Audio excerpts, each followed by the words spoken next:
ಎಲ್ಲರಿಗೂ ನಮಸ್ಕಾರ. ವಿಜ್ಞಾನ ಕನ್ನಡ 4 BSc 4ನೇ ಸೆಮಿಸ್ಟರ್ ಕನ್ನಡ ಭಾಷಾ ಪಠ್ಯ ಘಟಕ 3 ಶ್ರೀಸಾಮಾನ್ಯನ ಬದುಕು ಅಧ್ಯಾಯ 3.2 ಬೇಗೂರಿನ ಚೆಲುವೆಯರ ಮದುವೆಯ ಕತೆ. ಲೇಖಕರು ಡಾಕ್ಟರ್ UR ಅನಂತಮೂರ್ತಿಯವರು. ಕನ್ನಡದ ಜ್ಞಾನಪೀಠ ಪ್ರಶಸ್ತಿ ವಿಜೇತ ಕವಿಯಾದ ಡಾಕ್ಟರ್ UR ಅನಂತಮೂರ್ತಿ ಅವರು ಬರೆದಿರುವ ಈ ಲೇಖನ ಬೇಗೂರಿನ ಚೆಲುವೆಯರ ಮದುವೆಯ ಕತೆ. ಆತ್ಮೀಯ ವಿದ್ಯಾರ್ಥಿಗಳೇ, ಪ್ರಸ್ತುತ ಈ ಅಧ್ಯಾಯದ ಮೂಲಕ ಒಂದು ಇತಿಹಾಸವನ್ನು ನಿರ್ಮಿಸುವವರು ಮತ್ತು ಬಹಳ ದೊಡ್ಡ ಸಾಮಾಜಿಕ ಬದಲಾವಣೆಗಳನ್ನು ಮಾಡುವವರು ಸ್ತ್ರೀ ಸಾಮಾನ್ಯರೇ ಹೊರತು ತುಂಬ ಕಡಿಮೆ ಇರುವಂತಹ ಬಂಡವಾಳಗರು ಅಥವಾ ರಾಜಕಾರಣಿಗಳು ಅಲ್ಲ ಎಂಬುದನ್ನು ಈ ಕತೆ ಸಾಬೀತುಪಡಿಸುತ್ತದೆ. ಏಕೆಂದರೆ ಭಾರತದ ಒಟ್ಟು ಅಭಿವೃದ್ಧಿಗೆ ಸ್ಲಂಗಳ ಕೊಡುಗೆ 9% ಇದೆ. ಹಾಗೆ ಅಸಂಘಟಿತ ಕ್ಷೇತ್ರಗಳಲ್ಲಿ 28% ಕೊಡುಗೆಯನ್ನು ನೀಡ್ತಾ ಇದ್ದಾರೆ. APJ ಅಬ್ದುಲ್ ಕಲಾಂ ಕೂಡ ಸಾಮಾನ್ಯರಲ್ಲಿ ಸಾಮಾನ್ಯರಾಗಿದ್ದವರು ಅಲ್ಲವೇ? ಭಾರತದ ಸ್ವಾತಂತ್ರ್ಯ ಹೋರಾಟ ಎಂಬ ಮಹಾಕಾವ್ಯವನ್ನು ಕಟ್ಟಿದಂತಹವರು ಶ್ರೀಸಾಮಾನ್ಯರೇ ತಾನೆ. ಹಾಗೆ ಪ್ರಪಂಚಾದ್ಯಂತ ಕ್ರಾಂತಿಯನ್ನು ಉಂಟು ಮಾಡಿದ ಮೊದಲ ಫ್ರೆಂಚ್ ಕ್ರಾಂತಿಗೆ ಕಾರಣಕರ್ತರೂ ಸಹ ಶ್ರೀಸಾಮಾನ್ಯರೇ. ಅಂತಹ ಹಲವಾರು ಉದಾಹರಣೆಗಳನ್ನು ಈ ಬೇಗೂರು ಎಂಬ ಕುಗ್ರಾಮವೊಂದು ನೀಡುತ್ತದೆ. ಹಾಗೆ ಅಲ್ಲಿನ ಮಹಿಳೆಯರು ಸಾಮಾಜಿಕ ಬದಲಾವಣೆಗೆ ಕಾರಣವಾಗುವಂತಹ ಒಂದು ಕಥೆಯನ್ನು ಹೇಳಲು ಹೊರಟಿದೆ ಈ ಒಂದು ಬೇಗೂರಿನ ಚೆಲುವೆಯರ ಮದುವೆಯ ಕತೆ ಎಂಬ ಅಧ್ಯಾಯ. ಆತ್ಮೀಯ ವಿದ್ಯಾರ್ಥಿಗಳೇ, ಪ್ರಸ್ತುತ ಈ ಅಧ್ಯಾಯ ಪ್ರಾರಂಭ ಈ ರೀತಿಯಾಗುತ್ತದೆ. ಒಂದು ದಿನ UR ಅನಂತಮೂರ್ತಿಯವರು ದಿನಪತ್ರಿಕೆಯನ್ನು ಓದುತ್ತಿರುವಾಗ ಅದರಲ್ಲಿರುವಂತಹ ಶ್ರೀಮಂತರ ಪಟ್ಟಿ, ಭಾರತದ ಶ್ರೀಮಂತರು ಎಷ್ಟು ಮಂದಿ, ಹಾಗೂ ಬೆಂಗಳೂರಿನ ಇಂಡಿಯನ್ ಇನ್ಸ್ಟಿಟ್ಯೂಟ್ ಆಫ್ ಮ್ಯಾನೇಜ್ಮೆಂಟ್ನಲ್ಲಿ ಓದಿದಂತಹ ವಿದ್ಯಾರ್ಥಿಗೆ ಎಷ್ಟು ಲಕ್ಷ ರೂಪಾಯಿ ಸಂಬಳ ಸಿಗುವುದು, ಇವೇ ಇತ್ಯಾದಿ ವಿಷಯಗಳನ್ನು ಓದಿ ಬೇಸರಗೊಂಡಿದ್ದರು. ಅಂತಹದ್ದರಲ್ಲಿ ಅವರಿಗೆ ಈ ಬೇಗೂರು ಅನ್ನುವಂತಹ ಗುಂಡ್ಲುಪೇಟೆ ತಾಲೂಕಿನ ಒಂದು ಕುಗ್ರಾಮ, ಅಲ್ಲಿ ಸುಮಾರು 4,000 ಮಹಿಳೆಯರ ಜೊತೆ ಕೂತು ನಡೆಸಿದಂತಹ ಮಾತುಕತೆ, ಸಂತೋಷವನ್ನು ಈ ಒಂದು ಪಠ್ಯದ ಮೂಲಕ ಹಂಚಿಕೊಳ್ಳಲು UR ಅನಂತಮೂರ್ತಿಯವರು ಬಯಸುತ್ತಿದ್ದಾರೆ. ಅದೇನೆಂದರೆ, ಅಮೆರಿಕಾದಲ್ಲಿ ದೊಡ್ಡ ವೈದ್ಯರಾಗಿದ್ದು ಭಾರತಕ್ಕೆ ಮರಳಿ ಬಂದಂತಹ ಅಜಯ್ ಕುಮಾರ್ ಎನ್ನುವವರು ಈ ಗ್ರಾಮದಲ್ಲಿ ಏರ್ಪಡಿಸಿದ ಸಭೆ ಅದು. ಆಗ ಶಿವರಾಮ ಕಾರಂತರು ತಮ್ಮ ಕಾದಂಬರಿಯಲ್ಲಿ ಚಿತ್ರಿಸಿದಂತಹ ತನ್ನ ಮಣ್ಣಿಗೆ ಮರಳುವ ಆದರ್ಶವಾದಿ ನಾಯಕನನ್ನು ಕ್ಯಾನ್ಸರ್ ವೈದ್ಯ ಡಾಕ್ಟರ್ ಅಜಯ್ ಕುಮಾರ್ ನೆನಪು ಮಾಡಿದ್ದರು UR ಅನಂತಮೂರ್ತಿಯವರಿಗೆ. ಏಕೆಂದರೆ ಸುಮಾರು 45 ಗ್ರಾಮಗಳಿಂದ ಸ್ವಸಹಾಯ ಆಂದೋಲನದಲ್ಲಿ ಭಾಗಿಯಾದ ಸಾವಿರಾರು ಮಹಿಳೆಯರು ಈ ಒಂದು ಸಭೆಯಲ್ಲಿ ಭಾಗವಹಿಸಿದ್ದರು. ವಿಶೇಷವಾದ ಸಭೆಗೆ ನಿತ್ಯದ್ದಲ್ಲದ ಒಂದು ಸೀರೆ ಬೇಕಲ್ಲವೇ ಎಂದು ಅಲ್ಲಿ ಬಂದಿದ್ದಂತಹ ಎಲ್ಲ ಹೆಂಗಸರುಗಳೂ ಸಹ ಅಂದು ದಿಂಬಿನ ಅಡಿ ನೀಟಾಗಿ ಮಡಚಿಟ್ಟು ಇಸ್ತ್ರಿ ಮಾಡಿದಂತಹ, ಪ್ರಾಯಶಃ ಅದೊಂದೇ ಸೀರೆ ಅಷ್ಟು ಸುಂದರವಾಗಿದ್ದತ್ತೇನೋ, ಒಂದರಂತೆ ಇನ್ನೊಂದು ಕಾಣದ ಬಣ್ಣ ಬಣ್ಣದ ಸೀರೆಗಳನ್ನು ಹುಟ್ಟಿ ತಲೆ ಬಾಚಿ ತಲೆಯಲ್ಲಿ ಹೂ ಮುಡಿದು ಈ ಹಳ್ಳಿ ಹೆಂಗಸರು ಯಾವ ಯಾವ ಜಾತಿಯವರು, ಯಾವ ವರ್ಗದವರು ಎಂದು ಗುರುತಿಸುವುದೇ ಬಹಳ ಕಷ್ಟವಾಗಿತ್ತು. ಏಕೆಂದರೆ ಅವರೆಲ್ಲರೂ ನೋಡಲು ಸುಂದರವಾಗಿದ್ದರು. ಆದರೆ ಅದೇ ಗಂಡಸರಾಗಿದ್ದರೆ ಅವರ ಬಟ್ಟೆಯಿಂದನೋ ನಡವಳಿಕೆಯಿಂದನೋ ಊಹಿಸಬಹುದಾಗಿತ್ತು. ಈ ಸಭೆಯಲ್ಲಿ ಎಲ್ಲ ಜಾತಿಯ ಎಲ್ಲ ವರ್ಗದ ಮಹಿಳೆಯರು ಇದ್ದರು ಎಂದು UR ಅನಂತಮೂರ್ತಿಯವರು ತಿಳಿಸ್ತಾ ಇದ್ದಾರೆ. ಇಡೀ ಸಭೆಯನ್ನು ನಡೆಸುವವರು ಪರಸ್ಪರ ಪರಿಚಯದ ಆ ಹಳ್ಳಿಯ ಹೆಂಗಸರೇ ಆಗಿದ್ದರು. ಆ ಹಳ್ಳಿ ಹೆಂಗಸರ ಬಾಯಲ್ಲಿ ಕನ್ನಡ ಎಷ್ಟು ಜೀವಂತವಾಗಿತ್ತು ಎಂಬುದನ್ನು ಬೆಂಗಳೂರಿನಿಂದ ಹೋದಂತಹ UR ಅನಂತಮೂರ್ತಿಯವರು ಅನುಭವಿಸಿದ್ದರು. ಅನಂತಮೂರ್ತಿಯವರು ಅವರಿಗೆ ಮರೆಯಲಾಗದಂತಹ ಒಂದು ಘಟನೆಯನ್ನು, ಆ ಸಭೆಯಲ್ಲಿ ನಡೆದ ಘಟನೆಯನ್ನು ಹೇಳಲು ಬಯಸುತ್ತಾರೆ. ಒಬ್ಬ ಕಂದು ಬಣ್ಣದ ಚಿಕ್ಕ ಪ್ರಾಯದ ಚೆಲುವೆ ಮೈಕ್ ಹಿಡಿದು ಮಾತಾಡಲು ಆ ಸಭೆಯಲ್ಲಿ ನಿಂತಿದ್ದಳು. ಮೈಕೇನೋ ಕೆಟ್ಟಿತ್ತು, ಆದರೆ ಅವಳು ಗಾಬರಿಯಾಗಲಿಲ್ಲ. ಅದರ ಬದಲಿಗೆ ನಾಚಿದಳು. ಮೈಕ್ ಸರಿ ಹೋಗಲು ಕಾದಳು. ಅಲ್ಲಲ್ಲಿ ಗ್ರಾಮ್ಯದ ಸಹಜತೆಯಿಂದ ಕೂಡಿದ ಭಾಷೆಯಲ್ಲಿ ನಾನು ಮೈಯೆಲ್ಲ ಕಿವಿಯಾಗಿ ಮಾಡಿಕೊಂಡು ಕೇಳುವಂತೆ ಒಂದು ಕತೆ ಹೇಳಿದ್ದಳು ಆ ಒಂದು ಚೆಲುವಾದ ಹುಡುಗಿ. ನೋಡಲು ಚೆನ್ನಾಗಿದ್ದಾಳೆ, ಕಡು ಬಡವರ ಮನೆಯ ಹೆಣ್ಣುಮಗಳು ಎಂದು ಅನಿಸುತ್ತಿತ್ತು. ಈ ಕಾಲದ ದುಷ್ಟ ಪದ್ಧತಿಯಿಂದಾಗಿ ಅವಳಿಗೆ ಮದುವೆಯಾಗಲು ಮನೆಯವರು 1-2 ಲಕ್ಷ ರೂಪಾಯಿಗಳನ್ನಾದರೂ ಖರ್ಚು ಮಾಡಲೇಬೇಕಾಗಿತ್ತು. ಇಂತಹದ್ದರಲ್ಲಿ ಆಕೆಯ ಜೀವನದಲ್ಲಿ ಒಂದು ವಿಚಿತ್ರ ಸನ್ನಿವೇಶ ಸೃಷ್ಟಿಯಾಗಿತ್ತು. ಅದು ಏನೆಂದರೆ, ಅವಳಿಗೆ ವರದಕ್ಷಿಣೆ ಕೊಡುವ ಬದಲು ಅವಳಿಗೇ ವಧುದಕ್ಷಿಣೆ ಕೊಟ್ಟು ಮದುವೆಯಾಗಲು ಒಬ್ಬ ಶ್ರೀಮಂತ ವ್ಯಕ್ತಿ ಮುಂದಾಗಿದ್ದ. 2 ಲಕ್ಷ ಹಣವನ್ನೂ ಕೊಟ್ಟು ಅವಳನ್ನು ಮದುವೆಯೂ ಆಗುತ್ತೇನೆ ಎಂದು ಆ ಹುಡುಗಿಯ ಮನೆಯವರಿಗೆ ಹೇಳಿದ್ದ. ಈ ಕಾರಣಕ್ಕೆ ಆ ಮನೆಯವರೂ ಒಪ್ಪಿದ್ದರು.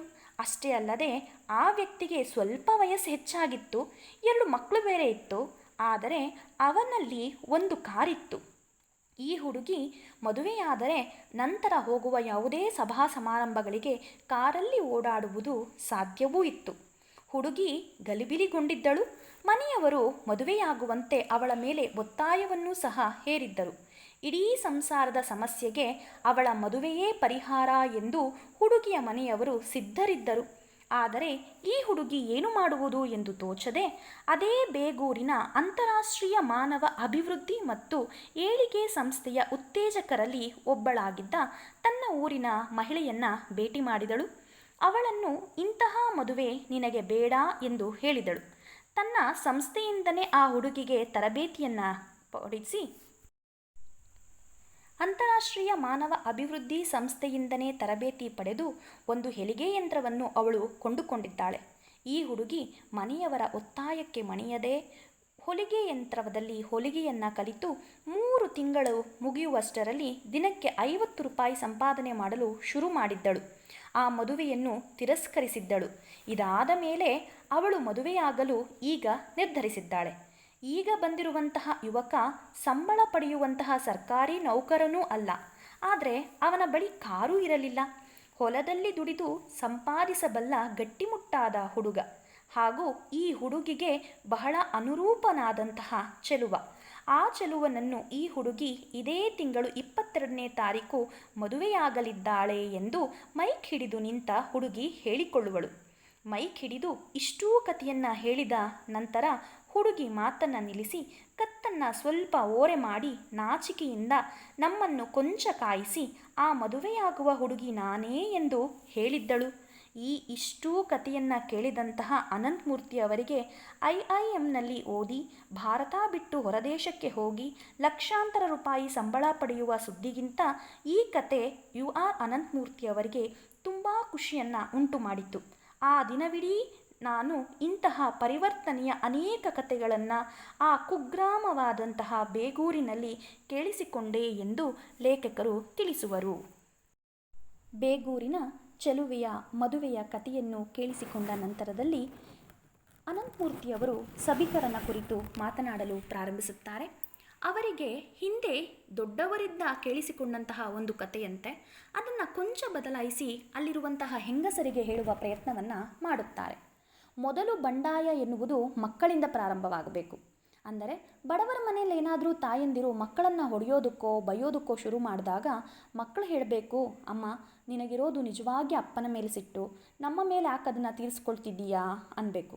ಆಗ ಅದರಿಂದ ಎಚ್ಚೆತ್ತುಕೊಂಡಂತಹ ತಾಯಿ ಅವಳಿಗೆ ಒಡೆಯಲೋ ಬೈಯಲೋ ಬಂದ ತನ್ನ ಗುಡುಕ ಗಂಡನನ್ನು ಕೇಳಬೇಕು, ನಿಜವಾಗಿ ನಿನಗೆ ಸಿಟ್ಟಿರೋದು ನಿನ್ನ ಒಡೆಯನ ಮೇಲೋ ಅಥವಾ ನಿನ್ನ ಮಾಲೀಕನ ಮೇಲೋ, ಅದನ್ನು ಯಾಕೆ ನನ್ನ ಮೇಲೆ ತೀರಿಸ್ಕೊಳ್ತೀಯಾ ಅಂತ. ಇದರಿಂದ ಮನೆಯ ಯಜಮಾನನಲ್ಲಿ ಅರಿವು ಮೂಡಿದರೆ ಅವನು ಮಾನವಂತನಾಗಿ ಸೆಟೆದು ನಿಂತರೆ ಆಗ ಭಾರತದಲ್ಲಿ ನಡೆಯುವ ಹಿಂಸಾಚಾರ ಕೊನೆಯ ಪಕ್ಷ ಸಂಸಾರದ ಒಂದು ಚೌಕಟ್ಟಿನಲ್ಲಾದರೂ ಕಡಿಮೆಯಾಗುತ್ತದೆ. ಅಷ್ಟೇ ಅಲ್ಲ, ಉಳ್ಳವರ ಅಟ್ಟಹಾಸ ಕೂಡ ಕಡಿಮೆಯಾಗುತ್ತದೆ. ಪ್ರತಿಭಟನೆ ದೇಶದಲ್ಲಿ ಎಲ್ಲೆಲ್ಲಿಯೂ ಕಾಣಿಸಿಕೊಳ್ಳಲು ಪ್ರಾರಂಭವಾಗುತ್ತದೆ. ಹೀಗೆ ಜನಶಕ್ತಿ ಬಲಗೊಂಡ ಆ ದೇಶದಲ್ಲಿ ಮಲ್ಯ ಅಂತವರು ಎಷ್ಟು ದೊಡ್ಡವರು, ಪ್ರೇಮ್ಜಿ ಎಷ್ಟು ಶ್ರೀಮಂತರು, ಇನ್ಫೋಸಿಸ್ ದೇಶಕ್ಕೆ ಎಷ್ಟು ಒಳ್ಳೆಯದನ್ನು ಮಾಡಿದ್ದಾರೆ ಇತ್ಯಾದಿಗಳು ದೊಡ್ಡ ಸುದ್ದಿ ಆಗೋದ್ರ ಜೊತೆಗೆ ಆ ಒಂದು ಸಾಮಾನ್ಯರು ಕೂಡ ಒಂದು ಹೋರಾಟವನ್ನು ಮಾಡುತ್ತಾ ಇದ್ದಾರೆ ಎನ್ನುವುದು ಕೂಡ ಹೆಚ್ಚು ಮುಖ್ಯವಾಗುತ್ತದೆ. ಇನ್ನಾದರೂ ಮೇಲೆ ತಿಳಿಸುವಂತಹ ರೀತಿಯಲ್ಲಿ ಜನ ಪ್ರಶ್ನಿಸುವುದನ್ನು ಕಲಿಯಲಿ. ಇದರಿಂದ ಕೆಲವು ಕೋಮು ಗಲಭೆಗಳನ್ನು ಕೂಡ ನಾವು ನಿವಾರಿಸಬಹುದು ಎಂದು ಅನಂತಮೂರ್ತಿಯವರು ತಿಳಿಸುತ್ತಾರೆ. ಅನಂತಮೂರ್ತಿ ಅವರು ಹೇಳಿದಂತಹ ಇಷ್ಟೂ ಮಾತುಗಳು ಕೇಳಿದ ನಂತರ ಅವರು ಬಡ ಹೆಣ್ಣು ಮಕ್ಕಳ ಮಟ್ಟಿಗೆ ಮಾತ್ರ ಈ ಮಾತನ್ನು ಹೇಳುತ್ತಿಲ್ಲ, ಅದು ಸೀಮಿತವಾಗಿಲ್ಲ. ಈ ಮಾತುಗಳನ್ನು ನಾನು ಇಷ್ಟನ್ನು ಎಲ್ಲರ ಹೆಣ್ಣು ಮಕ್ಕಳನ್ನು ಕುರಿತು ಹಂಚಿಕೊಂಡೆ ಎಂದು ಹೇಳಿದಾಗ ಅಲ್ಲೇ ಇದ್ದಂತಹ ಮಧ್ಯಮ ವರ್ಗದ ಮಹಿಳೆಯೊಬ್ಬಳು ಎದ್ದು ನಿಂತು ಹೇಳ್ತಾಳೆ, ಸರ್, ನಾನೂ ಕೂಡ ಮನೆಯ ಎಲ್ಲ ಕೆಲಸ ಮಾಡಿ ಶಾಲೆಗೆ ಹೋಗಿ ಮತ್ತೆ ಮನೆಗೆ ಬಂದು ದುಡಿಯುವ ಅಮ್ಮನಿಗೆ ಸಹಾಯ ಮಾಡ್ತಿದ್ದೆ ಅಂತ ಹೇಳ್ತಾಳಂತೆ. ಆಗ ಡಾಕ್ಟರ್ ಅಜಯ್ ಕುಮಾರ್ ಅನಂತಮೂರ್ತಿ ಅವರ ಜೊತೆಗೆ ಹೇಳ್ತಾರೆ, ಕೊನೆಯ ಪಕ್ಷ ಎಲ್ಲ ಹೆಂಗಸರು ಈ ದೇಶದಲ್ಲಿ ಸುಮಾರು 18 ಗಂಟೆಗಳ ಕಾಲ ದುಡಿಯುತ್ತಾ ಇದ್ದಾರೆ. ನಮ್ಮ ಭಾರತದ ಸಂಪತ್ತನ್ನು ಸೃಷ್ಟಿ ಮಾಡ್ತಾ ಇರುವವರು ಹೀಗೆ ದಿನಗೂಲಿ ಮಾಡುವ ಎಲ್ಲ ಹೆಂಗಸರು ಮತ್ತು ಗಂಡಸರು. ಭಾರತ ಮುಂದೊಂದು ದಿನ ಬಹಳ ಬಲಿಷ್ಠ ರಾಷ್ಟ್ರವಾಗುತ್ತದೆ ಎಂಬುದು ಹೇಳುವಂತಹ ತಜ್ಞರು ಈ ಭಾರತ ದೇಶದ ಸಂಪತ್ತನ್ನು ಯಾರು ಸೃಷ್ಟಿ ಮಾಡ್ತಾ ಇದ್ದಾರೆ ಅಂತ ಹೇಳೋದನ್ನು ಮರಿತಾ ಇದ್ದಾರೆ ಅಂತ ಹೇಳ್ತಾರಂತೆ. ಆಗ ಅನಂತಮೂರ್ತಿಯವರು ಮತ್ತೆ ಮುಂದುವರೆದು ಈ ರೀತಿಯಾಗಿ ಹೇಳ್ತಾರೆ, ವೈದ್ಯರ ಪ್ರಕಾರ ನಮ್ಮ ಜೀವನ ಮೌಲ್ಯಗಳು ಬದಲಾಗಿದಾವಂತೆ. ಅದು ಹೇಗಪ್ಪ ಅಂದರೆ, ಉದಾಹರಣೆಗೆ ಹೇಳ್ತಾ ಹೋಗ್ತಾರೆ, ಹಾಟ್ಮೇಲ್ ಅನ್ನೋದನ್ನು ಸೃಷ್ಟಿ ಮಾಡಿದಂತಹ ಸಬೀರ್ ಭಾಟಿಯ ಬಗ್ಗೆ ನಾವ್ಯಾರೂ ಮಾತಾಡೋದೇ ಇಲ್ಲ. ಅದೇ ಏನಾದರೂ 24 ಗಂಟೆ 24x7 ಚಾನಲ್ನಲ್ಲಿ ಪ್ರಣಯರಾಜ್ ಜೊತೆಗೆ ಏನಾದರೂ ಪ್ರಪಂಚದ ಅತ್ಯಂತ ದೊಡ್ಡ ಶ್ರೀಮಂತ ಬಿಲ್ಗೇಟ್ಸ್ ಮತ್ತು ನಾರಾಯಣಮೂರ್ತಿಯವರು ಹರಟೆ ಹೊಡೆಯೋದನ್ನು ನಾವು ನೋಡ್ತೇವೆ. ಇನ್ನು ಮುಂದೆ ಹೋಗಿ ನಾವು ಯೋಚಿಸೋದೇ ಆಯಿತು ಅಂದರೆ, ಪೆನ್ಸಿಲಿನ್ನಂತಹ ಜೀವರಕ್ಷಕ ಔಷಧಿಯನ್ನು ಪತ್ತೆ ಮಾಡಿದವ್ರ ಬಗ್ಗೆ ನಾವು ವಿಚಾರಿಸಲ್ಲ. ಅದೇ ವಿದ್ಯುತ್ ಶಕ್ತಿಯ ಬಳಕೆಯನ್ನು ಪತ್ತೆ ಮಾಡಿದಂತಹ ದೊಡ್ಡ ದೊಡ್ಡ ತಂತ್ರಜ್ಞಾನಿಗಳಿದ್ದಾರೆ, ಆ ತಂತ್ರಜ್ಞಾನಿಗಳನ್ನು ನಾವು ನೆನಪು ಮಾಡ್ಕೊಳ್ಳೋದೇ ಇಲ್ಲ. ಆದರೆ ಈ ಎಲ್ಲ ತಂತ್ರಜ್ಞಾನಿಗಳು ಕಂಡುಹಿಡಿದಿರೋದ್ರಿಂದ ಲಾಭ ಮಾಡ್ಕೊತಾ ಇದ್ದಾರಲ್ಲ ಆ ಶ್ರೀಮಂತರು, ಅಂಬಾನಿ, ಬಿಲ್ಗೇಟ್ಸು, ಇನ್ಫೋಸಿಸ್ಸು ಅಂಥ ಶ್ರೀಮಂತರನ್ನು ಮಾತ್ರ ನಾವು ನೆನಪು ಮಾಡ್ಕೊತಾನೇ ಇದ್ದೀವಿ. ನಮ್ಮ ಮೌಲ್ಯಗಳು ಕೂಡ ಹೀಗೆ ಬದಲಾಗ್ತಾ ಇದೆ. ಆದರೆ ನಮ್ಮ ಪಾಲಿಗೆ ಈಗ ವಿದ್ಯಾರ್ಥಿಗಳಲ್ಲಿ ಜ್ಞಾನಿಗಳು ಯಾರು ಅಂತ ಏನಾನ ಕೇಳಿದ್ರೆ ಆಗ ಥಟ್ಟಂತ ಅವರು ಉತ್ತರನ ಹುಡ್ಕೋದಕ್ಕೆ ಸ್ಟಾರ್ಟ್ ಮಾಡ್ತಾರೆ. ಕ್ಲಿಕ್ ಮಾಡಿದ ಕೂಡಲೇ ಒದಗಿ ಬರುವ ಮಾಹಿತಿಗಳನ್ನು ತುಂಬಿಕೊಂಡಿರುವಂತಹ ಯಂತ್ರಗಳಂತೆ ಉತ್ತರಿಸ್ತಾರೆ. ಇಂತಹ ಲೋಕದಲ್ಲೂ ಕೂಡ 18 ಗಂಟೆಗಳ ಕಾಲ ದುಡಿದು ಹಾಡು ಹೇಳಬಲ್ಲ, ಕವಿತೆಗಳನ್ನು ರಚಿಸಬಲ್ಲ, ತಮ್ಮ ಜೀವನದ ಕಥೆಗಳನ್ನು ಸ್ವಾರಸ್ಯವಾಗಿ ಹೇಳಬಲ್ಲ ಬೇಗೂರಿನ ಮಹಿಳೆಯರಿಗೆ ನನ್ನ ಅಭಿನಂದನೆಗಳು ಎಂದು ಹೇಳ್ತಾರೆ ಆ ವೈದ್ಯರು. ಹೀಗೆ ಅನಂತಮೂರ್ತಿ ಮತ್ತು ವೈದ್ಯನ ಮಾತುಕತೆ ಆ ಸಭೆಯಲ್ಲಿ ಮುಕ್ತಾಯವಾಗುತ್ತೆ. ಒಟ್ಟಾರೆಯಾಗಿ ಬೇಗೂರಿನ ಚೆಲುವೆಯರ ಮದುವೆಯ ಕತೆ ಎಂದು ಹೇಳುವ ಮೂಲಕ ಇಲ್ಲಿನ ಇತಿಹಾಸ ಸೃಷ್ಟಿಕರ್ತರು ಶ್ರೀಸಾಮಾನ್ಯರಾಗಿದ್ದಾರೆ ಎಂದು ಹೇಳುತ್ತಿದ್ದಾರೆ. ಇಷ್ಟು ಕೇಳಿದ ಎಲ್ಲರಿಗೂ ಧನ್ಯವಾದಗಳು.